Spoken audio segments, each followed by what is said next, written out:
ప్రభావతి అయితే కిందకి వస్తూ ఉంటుంది. ఎక్కడికి ప్రభావతి? వాడు ఇప్పటికే మనకి రూమ్ ఇచ్చి చాలా ఇబ్బంది పడుతున్నాడు. మళ్ళీ కిందకి వెళ్తావా? అని చెప్పేసి సత్యమూర్తి అనేసరికి, ఇదిగో ఇది ఉంది కదా! కిందకి వస్తే నీ కొడుకు విజిలేయమని చెప్పాడు. కాబట్టి సత్యమూర్తి అయితే ఆ విజిల్ చూసి షాక్ అవుతూ ఉంటాడు. నీ కొడుకే కిందకి వచ్చేటప్పుడు విజిలేయమని చెప్పాడు అని చెప్పేసి అంటూ దిగుతూ ఉంటుంది.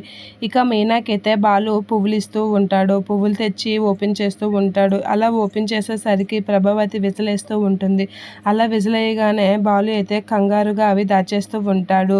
మీ మామయ్య గారికి పాలు పట్టుకెళ్ళడం మర్చిపోయాను. అందుకే కిందకి దిగాను అని చెప్పేసి ప్రభావతి అయితే అంటూ ఉంటుంది. సరే అత్తయ్య అని చెప్పేసి మీనా అయితే లోపలికి వెళ్ళి పాలు తెస్తూ ఉంటుంది. అలా పాలు తాగానే ప్రభావతి చేతికి ఇస్తూ ఉంటుంది పాలు. ఇక మీనా పాలు తెచ్చి ప్రభావతికి ఇచ్చేసరికి ప్రభావతి అయితే అక్కడి నుంచి వెళ్ళిపోతూ ఉంటుంది.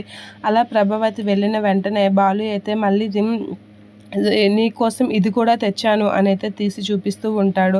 అలా చూపించగానే శృతి అయితే అక్కడ కాదు ఇక్కడ అని చెప్పేసి అడ్రస్ చెప్తూ ఉంటుంది. అమ్మో అని చెప్పేసి మళ్ళీ కంగారుగా దాచేస్తూ ఉంటాడు. ఇక మీనా బాలు చాలా కంగారుగా అవి దాచేసరికి ఫుడ్ ఆర్డర్ పెట్టాను మీనా, అది వచ్చింది అని చెప్పేసి అంటూ ఉంటుంది శృతి. అవునా సరే అని చెప్పేసి బాలు అయితే అలా చూస్తూ ఉంటాడు శృతి వైపు.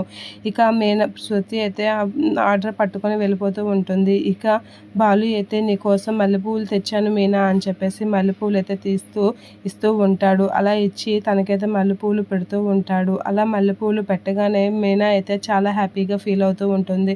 అలా హ్యాపీగా ఫీల్ అవుతూ బాలు వైపు అయితే చూస్తూ ఉంటుంది. ఇక బాలు అయితే చాలా హ్యాపీగా ఫీల్ అవుతూ ఉంటాడు. ఇక మీనా దగ్గరికి అయితే బాలు వెళ్ళి దగ్గరగా అవడానికి అయితే చూస్తూ ఉంటాడు. ఇక మీనా అయితే సిగ్గుపడుతూ ఉంటుంది బాలుని చూస్తూ.